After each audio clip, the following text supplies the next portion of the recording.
Hello' everyone, তোমালোকৰ মেথছৰ preparation কেনে চলি আছে? আশা কৰোঁ চবৰে ভালে চলি আছে।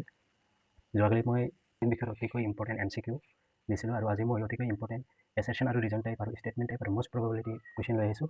আজি এইকেইটা আলোচনা কৰিম আৰু নেক্সট চেপ্টাৰ কালি মই লৈ আহিম গোটেইখিনি, ইয়াৰ পিছত যিখিনি বাকী থাকে, আৰু MCQ পাৰ্ট 2টো তাৰ পিছদিনা লৈ আহিম। আহা এতিয়া আমি আলোচনাটো ষ্টাৰ্ট কৰোঁ। ফাৰ্ষ্ট চেপ্টাৰ বাস্তৱ সংখ্যাৰ পৰা লৈছোঁ।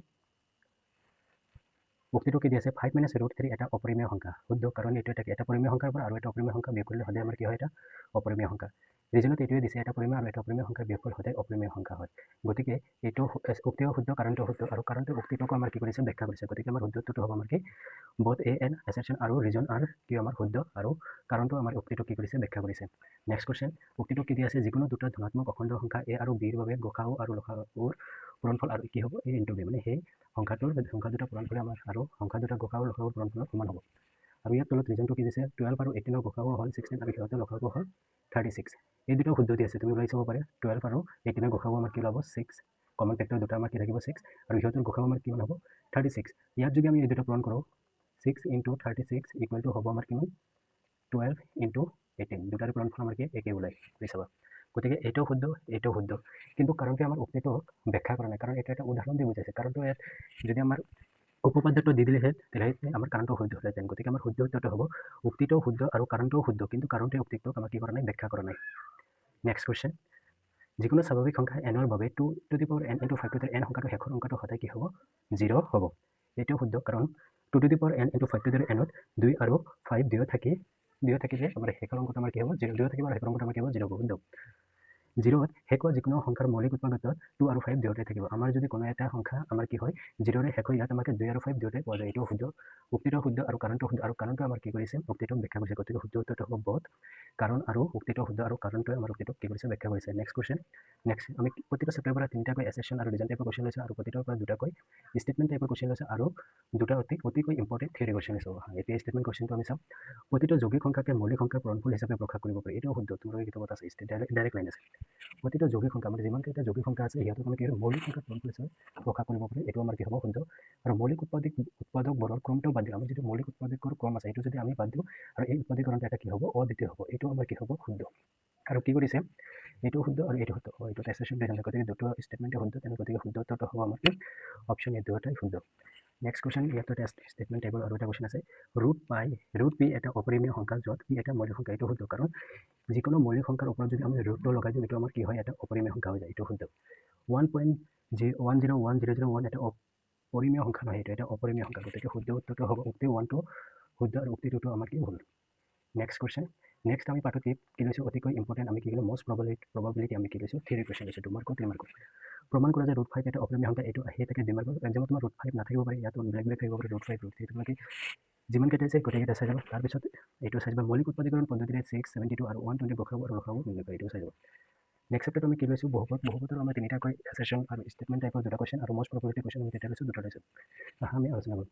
প্ৰথমটো উক্তিটো কি লৈছে? px = 4x² - 3x + 1 বহুপদৰ মাত্ৰা হ'ল কিমান? 2। ইয়াত সৰ্বাধিক আমাৰ মাত্ৰা কি আছে? 2 আছে, গতিকে ৰাশিটো মাত্ৰা আমাৰ কি হ'ব? 2। শুদ্ধ, কাৰণ কি দিছে? এটা বহুপদ ৰাশি px-ত চলক x ৰ সৰ্বোচ্চ ঘাতটোৱে আমাৰ কি হ'ব? বহুপদৰ মাত্ৰা হ'ব।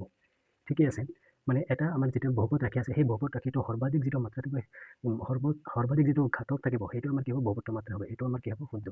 আৰু এই কাৰণটোৱে আমাক উক্তিটোক ব্যাখ্যা কৰিছে, গতিকে শুদ্ধ উত্তৰটো হ'ব উক্তি আৰু কাৰণটো শুদ্ধ, আৰু কাৰণটোৱে আমাৰ উক্তিটোক ব্যাখ্যা কৰিছে। নেক্সট কুৱেশ্যন, এটা দ্বিঘাত বহুপদৰ সৰ্বাধিক 2টা শূন্য থাকিব পাৰে। আমাৰ এটা দ্বিঘাত বহুপদৰ সৰ্বাধিক কেইটা শূন্য থাকিব পাৰে? 2টা। শুদ্ধ। এই x² + bx + c দ্বিঘাত বহুপদৰ লেখডাল সদায় এটা সৰল ৰেখা।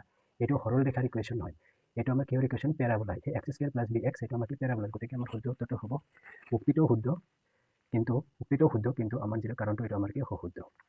নেক্সট কুৱেশ্যন, যদি x² - x + 6ৰ শূন্যবোৰৰ যোগফল 5 হয়, তেন্তে k ৰ মান আমাৰ কিমান কৈছে? ইয়াত 5। এইটো শুদ্ধ নে নহয় চাব লাগিব।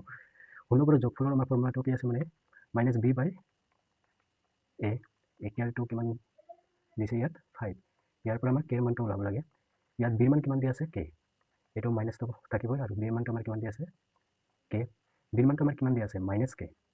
মাইনাছে আমাৰ কি হ'ব? প্লাছ, আৰু a ৰ মান কিমান দি আছে? 1, আৰু ইফালে কিমান আছে আমাৰ? 5। গতিকে k ৰ মানটো আমাৰ কিমান ওলালে? 5। গতিকে উক্তিটো আমাৰ কি হ'ব? শুদ্ধ। এটা দ্বিঘাত বহুপদ x² + bx + c ৰ শূন্যৰ যোগফল -b/a। এইটোও শুদ্ধ, আৰু এইটোক আমাৰ কি ব্যাখ্যা কৰিছে? এইটোৰ পৰা আমি এইটো ওলাই লওঁ, গতিকে আমাৰ উক্তিটো শুদ্ধ আৰু কাৰণটো শুদ্ধ, আৰু কাৰণটো উক্তিটোক আমাৰ কি কৰিছে? ব্যাখ্যা কৰিছে।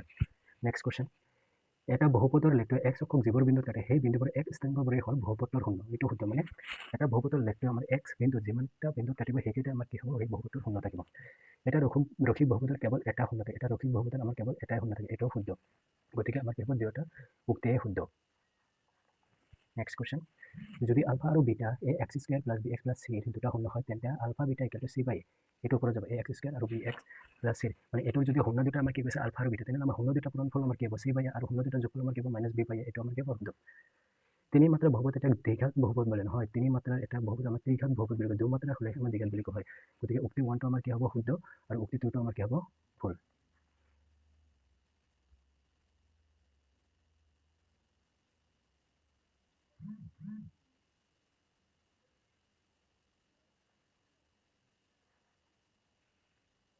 নেক্সট পাৰ্টত আমি লৈছোঁ অতিকৈ important predictable equation in 2026 theory টাইপৰ x square plus 7x plus 10 দ্বিঘাত বহুপদৰ শূন্যবোৰ আৰু শূন্য আৰু হকৰ মাজৰ সম্পৰ্ক পৰীক্ষা কৰা এইটো চাব এটা দ্বিঘাত বহুপদ নিৰ্ণয় কৰা যাৰ শূন্যবোৰ যোগফল আৰু গুণফল ক্ৰমে যোগফল আৰু গুণফল আমাৰ দিয়া আছে এতিয়া আমাৰ কি দ্বিঘাত বহুপদটো আমাৰ কি সমীকৰণটো ওলাব লাগে এইটো ইজি আছে চাব নেক্সট চেপ্টাৰ আমাৰ কি আছে দুটা চলক যুক্ত ৰৈখিক সমীকৰণ ইয়াৰো হ'ব চেম পেটাৰ্ণ কুৱেশ্যন আহি আছোঁ এছাৰশ্যন আমি কি দি আছে ইয়াত x - 2y = 0 আৰু 3x + 4y - 20 সমীকৰণজোৰৰ এটা অদ্বিতীয় সমাধান আছে অদ্বিতীয় মানে কি এটা সমাধান আছে এটাই কেনেকৈ গম পাম যদি অদ্বিতীয় সমাধান এটাই সমাধান কেতিয়া থাকিব যেতিয়া আমাৰ কি হ'ব a1 divided by a2 not equal to আমাৰ কি হ'ব b1 বাই b2 ইয়াত চাব ইয়াত a1 আমাৰ কিমান আছে 1 আছে ইয়াত a2 আমাৰ কিমান আছে 3 আছে আৰু ইয়াত আমাৰ b1 কিমান আছে -2 b1 কিমান আছে -2 আৰু b2 কিমান আছে +4 কিমান আহিলে ইয়াত -1 ইয়াত কিমান আহিলে 1/3 নট ইকুৱেল টু গতিকে এইটো এটা সমাধান আছে এইটো শুদ্ধ যদি a1 by a2 not equal to b1 by b2 হয় তেন্তে ৰৈখিক সমীকৰণবোৰ কি হয় সংগত হ'ব আৰু ইয়াত এটা অদ্বিতীয় সমাধান মানে এটা সমাধান থাকিব এইটো শুদ্ধ আৰু এইটো আমাৰ কি ব্যাখ্যা কৰিছে গতিকে উক্তি আৰু কাৰণ দুয়োটাই শুদ্ধ আৰু কাৰণটো উক্তিটো ব্যাখ্যা কৰিছে 2x + 4y - 12 = 0 আৰু x + 2y - 4 ৰেখাটোডাল সমান্তৰাল এইটো সমান্তৰাল হয় না নহয় আমি কেনেকৈ চেক কৰিম সমান্তৰাল হ'ব নহয় এটা কণ্ডিশ্যন আছে কি আমাৰ a1 by a2 equal to b1 divided by b2 not equal to আমাৰ কি হ'ব লাগিব c1 বাই c2 এইটো যদি আমাৰ কণ্ডিশ্যনটো মিলি যায় তেনেহ'লে এই দুটা ৰেখা আমাৰ কি হ'ব সমান্তৰাল হ'ব ইয়াত a1 আমাৰ কিমান দিয়া আছে 2 আৰু ইয়াত a1 কিমান দিয়া আছে 2 ইয়াত a2 কিমান দিয়া আছে 1 ইয়াত b1 কিমান দিয়া আছে 4 ইয়াত b2 কিমান দিয়া আছে 2 তো 2 ডিভাইড কৰিলে কি হ'ব 2 ইফালে 2 আহিলে ইফালে 2 গতিকে আমাৰ কি হ'ব ইকুৱেল হ'ব এতিয়া আমি c1 বাই c2 চাম ইয়াত c1 কিমান দিয়া আছে -12 ইয়াত c2 কিমান দিয়া আছে -4 মাইনাছ কেনচেল 4 × 3 এইটো আমাৰ কি হ'ল 3 ইয়াত দুটা 2 নট ইকুৱেল গতিকে এইটো আমাৰ কি হ'ব সমান্তৰাল হ'ব আৰু কণ্ডিশ্যনটো ইয়াত ঠিকে দিছে গতিকে আমাৰ শুদ্ধ উত্তৰটো হ'ব উক্তি আৰু কাৰণ দুয়োটা শুদ্ধ আৰু কাৰণটো উক্তিটো ব্যাখ্যা কৰিছে নেক্সট কুৱেশ্যন যদি ৰেখা দুডালে এটা বিন্দুত ছেদ কৰে তেন্তে ৰৈখিক সমীকৰণজোৰ সদায় অসংগত এটা বিন্দুত যদি আমাৰ ছেদ কৰে তেন্তে ৰেখা দুডাল আমাৰ কি হ'ব সদায় আমাৰ কি হ'ব সংগত হ'ব অসংগত নহয় এই এছাৰশ্যনটো আমাৰ কি আছে ফলছ অসংগত সমীকৰণ যিবিলাক যদি আমাৰ অসংগত কোনো সমীকৰণ থাকে তাৰ কোনো সমাধান নাথাকে এইটো আমাৰ কি হ'ব শুদ্ধ গতিকে উক্তিটো আমাৰ কি হ'ব অশুদ্ধ আৰু কাৰণটো আমাৰ কি হ'ব শুদ্ধ নেক্সট কুৱেশ্যন ষ্টেটমেণ্ট দুটা যদি এটা ৰৈখিক সমীকৰণ যাৰ সংপাতি মানে কি কটাকটি কৰে তেন্তে ইয়াৰ অসীম সংখ্যক সমাধান থাকিব এইটো আমাৰ শুদ্ধ সংপাতি ৰেখাৰ লগত ৰেখা দুডাল এটাই আনটোৰ ওপৰত থাকে এইটো শুদ্ধ আৰু দুটাই আমাৰ দুটা ষ্টেটমেণ্টেই শুদ্ধ নেক্সট কুৱেশ্যন ইফ a1 নহয় প্ৰতিস্থাপন পদ্ধতি হ'ল এটা চলক আনটোৰ মাজলৈ প্ৰকাশ কৰি চলকৰ মান ওলোৱাৰ এটা উপায় এইটো কি আমাৰ কি কয় প্ৰতিস্থাপন পদ্ধতি বুলি কোৱা হয় a1 divided by a2 equal to b1 divided by b2 equal to c1 by c2 হয় তেন্তে ৰেখা দুডাল আমাৰ কি হ'ব সমান্তৰাল হ'ব গতিকে আমাৰ শুদ্ধ উত্তৰটো কি হ'ব এইটো আমাৰ কি সমান্তৰাল নহয়তো এইটো আমাৰ কি হয় কনচাইড মানে কটাকটি কৰা কণ্ডিশ্যন সমান্তৰাল আমাৰ কি a1 by a2 equal to b1 by b2 not equal to c1 এইটো যদি ইয়াত যদি আমাৰ নট ইকুৱেল টু থাকিলে তেতিয়া এই কণ্ডিশ্যনটো সত্য হ'লহেঁতেন সেইকাৰণে এইটো অশুদ্ধ গতিকে শুদ্ধ উত্তৰটো উক্তি 1টো শুদ্ধ আৰু উক্তি 2টো আমাৰ কি হ'ব ভুল নেক্সট কুৱেশ্যনটো আমাৰ কি হ'ব হাইলি প্ৰেডিক্টেবল কুৱেশ্যন অপনয়ন পদ্ধতিৰে তলৰ ৰৈখিক সমীকৰণজোৰ সমাধান কৰা অপনয়ন পদ্ধতিৰে এইটো সমাধান কৰিব লাগে তাৰপৰে কেৰ কি মান হবে তলৰ ৰৈখিক সমীকৰণৰ কোনো সমাধান নাথাকিব কেৰ মান ওলাব লাগে কোনটো কাৰণ এই ৰেখা দুটাৰ আমাৰ কোনো ইকুৱেশ্যন দুটাৰ সমাধান নাথাকিব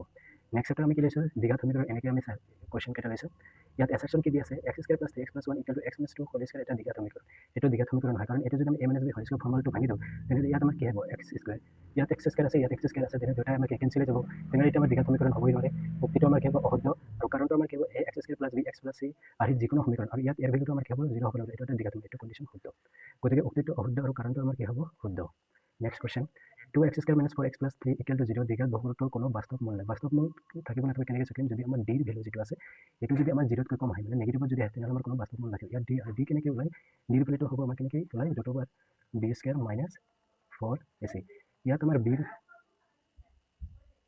ৰুট নহয় ইয়াত হ'ব বি স্কুৱেৰ মাইনাছ 4ac ডিৰ ভেলু এনেকৈ লয় ইয়াত বিৰ ভেলুটো আমাৰ কিমান দিছে -4 হোল স্কুৱেৰ কৰিলে প্লাছ হৈ যাব 16 মাইনাছ 4 এৰ মান কিমান দি আছে 2 আৰু চিৰ মান কিমান দি আছে 3 তেনেহ'লে কিমান হ'ব 16 মাইনাছ 4 × 2 8 8 × 24 তেনেহ'লে কিমান আহিব? এতিয়া নেগেটিভত আহিব, গতিকে ইয়াৰ কোনো বাস্তৱ মান নাই, এইটো আমাৰ কি হ'ব? শুদ্ধ।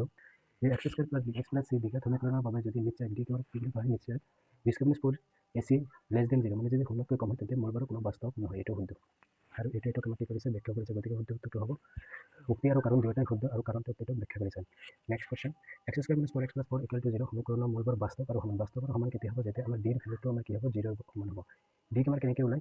b স্কোয়াৰ মাইনাস 4ac, ইয়াত b আমাৰ কিমান দিছে? -4 হোল স্কোয়াৰ কৰিলে আমাৰ কিমান হ'ব? 16 মাইনাস 4, a কিমান দিয়া আছে? 1, আৰু c ৰ মান কিমান দিয়া আছে? 4, 4 × 4 আমাৰ কিমান হ'ব? 16 মাইনাস 16 ইকুয়াল টু 0, গতিকে d ৰ মান ইয়াত 0 আহিল, গতিকে আমাৰ কি হ'ব? মূলবাৰ আমাৰ কি হ'ব? বাস্তৱ আৰু সমান। যদি b square minus 4ac equal to 0 হয় তেন্তে এটা দ্বিঘাত সমীকৰণৰ দুটা সমান বাস্তৱ মান লাগিব, এইটো শুদ্ধ আৰু কাৰণটো উক্তিটোক আমাৰ কি কৰিছে? ব্যাখ্যা কৰিছে। তাৰপিছত আমি কি লৈছোঁ? দুটা ষ্টেটমেণ্ট টাইপৰ কুৱেশ্যন লৈছোঁ। x equal to -b plus minus root over whole লগ আছে, এইটো গোটেইখিনি minus b square minus 4ac divided by 2 সূত্ৰটোৰ দ্বিঘাত সূত্ৰ বুলি জনা যায়, এইটো শুদ্ধ। আৰু এটা দ্বিঘাত সমীকৰণৰ দুটাতকৈ অধিক বাস্তৱ মান থাকিব, এটা দ্বিঘাত সমীকৰণৰ দুটাতকৈ বেছি বাস্তৱ মান থাকিব নোৱাৰে, গতিকে উক্তি 1টো শুদ্ধ আৰু উক্তি 2টো আমাৰ কি হ'ব? ভুল। নেক্সট কুৱেশ্যন, যদি নিশ্চয়ক আমাৰ কি হয়? ধনাত্মক হয় তেন্তে মূলবোৰ আমাৰ কি হ'ব? বাস্তৱ আৰু অসমান, এইটো শুদ্ধ। x square minus 5x plus 6 সমীকৰণটোৰ নিশ্চয়কৰ মান হ'ল 1, নিশ্চয়কৰ মান কি? d মানটো ইয়াত 1 হয় নে নহয়? সেইটো চেক কৰিব। b স্কোয়াৰ মাইনাস 4ac, ইয়াত b ৰ মান কিমান দিয়া আছে? -5 হোল স্কোয়াৰ মাইনাস 4, এৰ মান কিমান দিয়া আছে? 1, c ৰ মান কিমান দিয়া আছে? 6, গতিকে 5 হোল স্কোয়াৰ আমাৰ কি হ'ব? -5 হোল স্কোয়াৰ মাইনাস তোমাৰ কি হ'ব? প্লাছ 25 মাইনাস 4 × 6 24, 25 মাইনাস 24 কিমান হ'ব? 1, গতিকে এইটো মান কিমান হৈছে? এইটো আমাৰ শুদ্ধ, গতিকে দুটা ষ্টেটমেণ্ট আমাৰ শুদ্ধ। নেক্সট আমি হাইলি প্ৰেডিক্টেবল কুৱেশ্যন দুটা লৈ আছোঁ, এইবিলাক চালোঁ। 3x square minus 4 root 3x plus 4 দ্বিঘাত বহুপদৰ মূলৰ প্ৰকৃতি নিৰ্ণয় কৰা মূলবাৰ বাস্তৱ হয় নে নহয় সেইবোৰ হ'ব। ইয়াৰ কি মানৰ বাবে 2x square plus x plus 3 দ্বিঘাত বহুপদৰ দুটা সমান মূল থাকিব, এইটো চাইছোঁ। নেক্সট আমি চেপ্টাৰ লৈছোঁ সমান্তৰাল প্ৰকৃতি, এইটো আজিকালি লাষ্ট চেপ্টাৰ আৰু ইয়াৰ পিছখিনি মই কালি লৈ আহিম। ইয়াত ফাৰ্ষ্ট কুৱেশ্যনটো এছাৰশ্যন 2, 4, 8, 16 অনুক্ৰমটো এটা সমান্তৰাল প্ৰকৃতি। এইটো সমান্তৰাল প্ৰকৃতি হয় নে নহয় চেক কৰিবলৈ কমন ডিফাৰেঞ্চ যিটো আছে সেইটো হৈছে ইয়াত 4ৰ পৰা 2 মাইনাছ কৰিলে কি হ'ব? ইয়াত হ'ব আমাৰ কি 2, 8ৰ পৰা 4 মাইনাছ কৰিলে আমাৰ কি হ'ব? 4, গতিকে এটা সমান্তৰাল প্ৰকৃতি নাই, কাৰণ ইয়াত সাধাৰণ অন্তৰ বেলেগ বেলেগ আছে। এটা আমাৰ সমান্তৰাল প্ৰকৃতি থাকিবলৈ হ'লে সিহঁতৰ চবৰে আমাৰ কি হ'ব? সাধাৰণ অন্তৰ আমাৰ কি হ'ব লাগিব? একেবাৰে হ'ব, গতিকে এইটো শুদ্ধ। এটা সমান্তৰাল প্ৰকৃতি যিকোনো দুটা ক্ৰমিক পদৰ পাৰ্থক্য সদায় স্থিৰ মানে একে থাকিব, এইটো শুদ্ধ। গতিকে উক্তিটো আমাৰ কি হ'ব? অশুদ্ধ আৰু কাৰণটো আমাৰ কি হ'ব? শুদ্ধ। নেক্সট কুৱেশ্যন 2, 7, 12 সমান্তৰাল প্ৰকৃতিৰ 10তম পদটো হ'ল 47, nতম পদৰ ফৰ্মুলা কি নাখাব? a plus n minus 1 into d, ইয়াত a আমাৰ কিমান দিয়া আছে? 2, n কিমান কৈছে? 10তম, n 10 মাইনাছ 1 আমাৰ কিমান হ'ব? 9, আৰু ইয়াত সাধাৰণ অন্তৰ কিমান আছে? 7ৰ পৰা 2 গ'লে আমাৰ কিমান হ'ব? 5, তেনে কি হ'ব? 2 প্লাছ 9 ইনটু 5 কিমান হ'ব? 45, গতিকে কিমান হ'ব? 47, ইয়াত কি দিয়া আছে? 47, গতিকে শুদ্ধ। আৰু সমান্তৰাল প্ৰকৃতিৰ nতম পদৰ ফৰ্মুলা কিমান আছে? a plus n minus b, এইটো শুদ্ধ আৰু এইটো আমাৰ এইটো ব্যাখ্যা কৰিছে, গতিকে শুদ্ধ উত্তৰটো হ'ব। উক্তি আৰু কাৰণ দুয়োটাই শুদ্ধ আৰু কাৰণটো উক্তিটো কি কৰিছে? ব্যাখ্যা কৰিছে। নেক্সট কুৱেশ্যন 1, 2, 3 সমান্তৰাল প্ৰকৃতিৰ 10তম পদৰ যোগফল আমাক আছে 55, এইটো হয় নে নহয়? প্ৰথম 10টা পদৰ যোগফল কেনেকৈ ওলায়? n প্লাছ 1 ডিভাইডেড বাই 2, কিমানটা পদৰ 10টা? ইয়াত কিমান হ'ব? 10, 10 plus 1 divided by 2, 2 into 10 divide কৰিলে 5, 10 আৰু 1 যোগ কৰিলে কিমান হয়? 11, গতিকে কি হ'ব? 11 ইনটু 5 কিমান হ'ব? 55, গতিকে এইটো আমাৰ কি হ'ব? শুদ্ধ আৰু কাৰণটো আমাৰ কি দিয়া আছে? শুদ্ধ, গতিকে উক্তি আৰু কাৰণ দুয়োটা শুদ্ধ আৰু কাৰণটো উক্তিটোক আমাক কি কৰিছে? ব্যাখ্যা কৰিছে। নেক্সট আমি কি লৈছোঁ? ষ্টেটমেণ্ট টাইপ কুৱেশ্যন, এটা সমান্তৰাল প্ৰকৃতিৰ সাধাৰণ অন্তৰ আমাৰ কি হ'ব পাৰে? ধনাত্মকো হ'ব পাৰে, শুদ্ধ, ঋণাত্মকো হ'ব পাৰে, শূন্য হ'ব পাৰে, গতিকে এইটো শুদ্ধ। যদি প্ৰথম পদ a আৰু সাধাৰণ অন্তৰ d হয় তেন্তে চতুৰ্থম পদটো কি হ'ব? nতম পদৰ ফৰ্মুলা কি আছিল? a plus n minus 1 into d, ইয়াত n ৰ ভেলু কিমান দিছে? 4, 4 পৰা 1 গ'লে কিমান আহিব? 3, ইয়াত কিমান দিছে? 4, গতিকে এইটো অশুদ্ধ। উক্তি 1টো শুদ্ধ, উক্তি 2টো ভুল। নেক্সট কুৱেশ্যন, এটা সমান্তৰাল প্ৰকৃতিৰ প্ৰথম n টা পদৰ যোগফলৰ ফৰ্মুলা আমাৰ কি আছে? n/2 2a plus n minus 1 into 2, এইটো শুদ্ধ। 5, 5, 5 সমান্তৰাল প্ৰকৃতিৰ সাধাৰণ অন্তৰ কিমান? 5, সাধাৰণ অন্তৰ 5 নহয়, ইয়াৰ পৰা 5ৰ পৰা 5 গ'লে কিমান হয়? 0, এইটো সাধাৰণ অন্তৰ কিমান হ'ব? 0, গতিকে উক্তি 1টো আমাৰ কি হ'ব? শুদ্ধ আৰু উক্তি 2টো আমাৰ কি হ'ব? অশুদ্ধ। নেক্সট আমি হাইলি প্ৰেডিক্টেবল কুৱেশ্যন থিয়ৰিটিক 21, 18, 15 সমান্তৰাল প্ৰকৃতিৰ কোনটো পদ -81 লগতে ইয়াৰ কোনটো পদ 0 হ'ব? এইটো চাবা। 8, 3, -2 সমান্তৰাল প্ৰকৃতিৰ প্ৰথম 22টা পদৰ যোগফল নিৰ্ণয় কৰা, এইখিনি তোমালোকে চাবা। আৰু ইয়াৰ নেক্সট পাৰ্টখিনি মই কালি আনিম, ইয়াৰ পৰা একেবাৰে সমবেতালৈ, আৰু তাৰ পিছদিনা আগৰ যিখিনি মই MCQ দিছিলোঁ তাৰ পাৰ্ট 2 খিনি তাৰ পিছদিনা আহে। থেংক ইউ, তোমালোকৰ প্ৰিপাৰেশ্যনটো বহুত ভালকৈ কৰি দিওঁ আৰু আশা কৰোঁ তোমালোকৰ নেক্সট এক্সামো বহুত ভাল হ'ব আৰু চবেই যাতে এটা ভাল মাৰ্ক লৈ আহিব, এইটো আশা কৰোঁ। Thank U.